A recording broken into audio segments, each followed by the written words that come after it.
Welcome to this year's final edition of Holding Court Live, presented by Barclays. Coming up in the show, a lasting legacy. We discover the message behind the new tournament trophy named in honour of the late Brad Druitt. Charlie's courtside for live practice ahead of the final showdown. It all ends here at the O2 with the thrilling climax of the 2013 Barclays ATP World Tour Finals.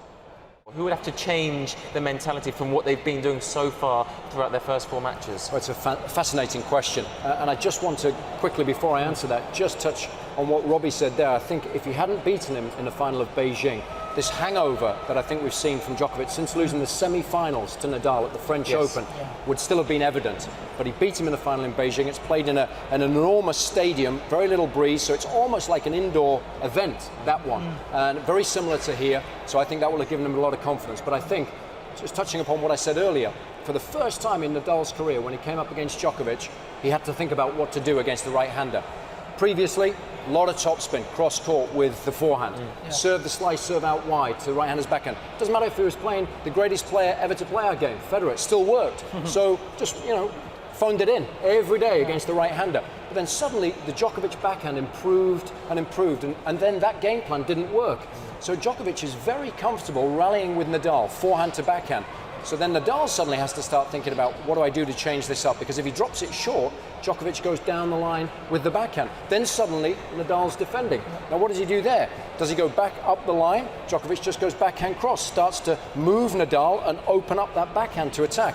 Does Nadal go cross-court from that position? Well, then Djokovic just says, okay, now I'm going forehand to backhand. I'm happy with that as well. Or I'm going to go down the line and open up your backhand again. So for the first time, Nadal can't dominate from the back just playing his regular game plan. So he has to be more aggressive. He has to step up the court. He has to take the ball on. But it's not easy to do because there are no holes in Djokovic's game. Yeah, and Stan was saying after playing against Novak, especially on this surface, one of the problems is that he was having against him is that when he defends off the backhand side, because the ball doesn't bounce particularly high, when Novak does get that backhand, it doesn't sit up and you can't attack it, so it stays low. He defends deep and it stays low.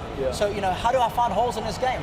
If I am aggressive with that low shot, then I tend to make unforced errors. So indeed. It's a fine line, Rob. It really is. I mean, they've both come through to this stage unbeaten. Now, Robbie, you've compiled some head-to-head statistics for the two of the players, which we've made up for you. You've been doing some homework. I have, for a change. Hasn't he?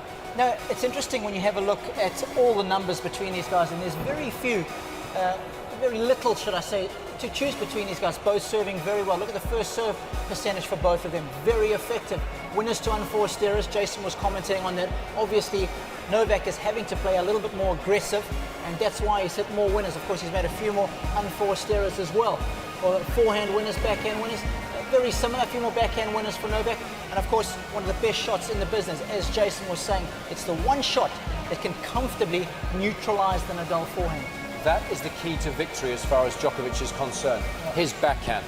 So if that goes really well and he's able to just rally with Nadal and then pull the trigger when Nadal drops the ball short, then he's going to have an opportunity to win the match. If that shot doesn't work, Nadal can just go back to his normal game plan of peppering the backhand and there won't be a problem.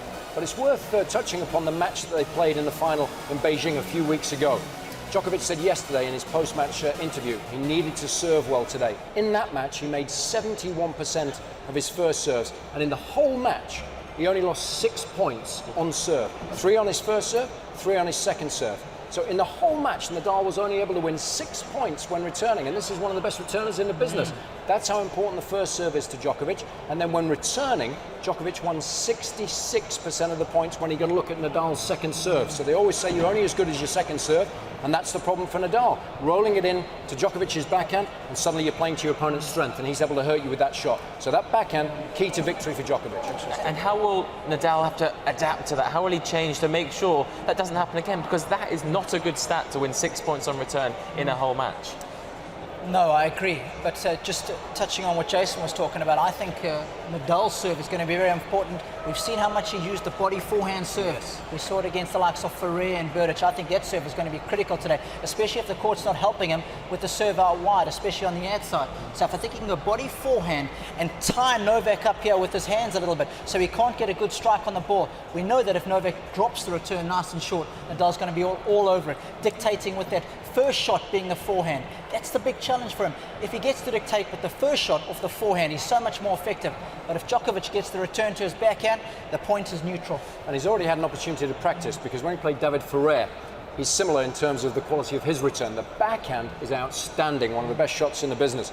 But his forehand return isn't as good. And we saw him hit 84% of his first serve to Ferrer's forehand in the ad court. And I think we're going to see him do more of that this evening. Yeah. How comfortable do you think Rafa is now looking on the surface that he says he likes least? He was up against the man yesterday in that semi-final, Roger Federer. You know, this is a home really for Roger Federer, but at last Nadal managed to get through him, didn't he? Well, I think he served very sensibly throughout the course of the match, attacked prudently, but again, his game plan against Roger was very simple. Go to the backhand as much as he could. He used the forehand up the line sparingly. And there it is, just high to Roger's backhand all the time, just peppering it. Simple game plan, but so effective. He never really had to deviate from that plan. Roger never really showed enough fortitude to force Nadal to change his game. He was up a break.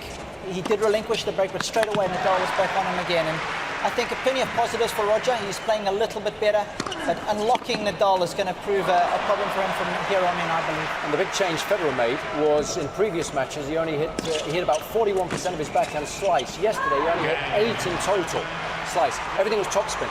So he knows that's what you need to do against Nadal, and that's what we'll see Djokovic do today. But he can't execute that. It's not something that he practices on a regular basis, whereas for Djokovic, it's very simple.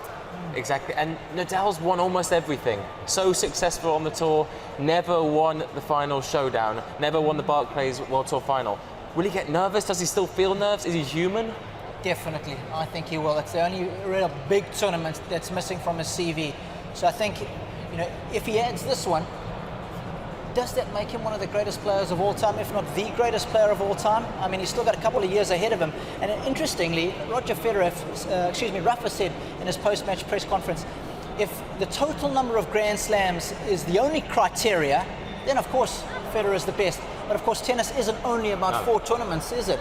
You've got to take everything into account. Are you changing your tune now? Because we had this conversation earlier this week and we were talking about total numbers of Grand Slams won. So it was interesting that Rafa said that last night. But that's why I think this is a career-defining tournament for him. He needs to win it. I was kind of going to come on to that. I'm wondering if, after the result in yesterday's semi-final, whether we've seen maybe a couple of momentum shifts. Rafa has overcome Roger on Roger's favourite surface. Yeah. And in terms of Roger now, do you think we'll see him back here next year? Is he going to make the top 8 again? It's going to be tough, I think. But if he's fully fit, then he's definitely got a shot. That's been the problem this season. If he's not fully fit and he loses his confidence, then I think it's going to be very, very difficult. But if he is fully fit and he plays a sensible schedule, then I think he's got every chance of qualifying. But it'll be very difficult to see him break into the top 4 and challenge for honours anywhere other than Wimbledon, I think. Yeah, fair point. Yeah.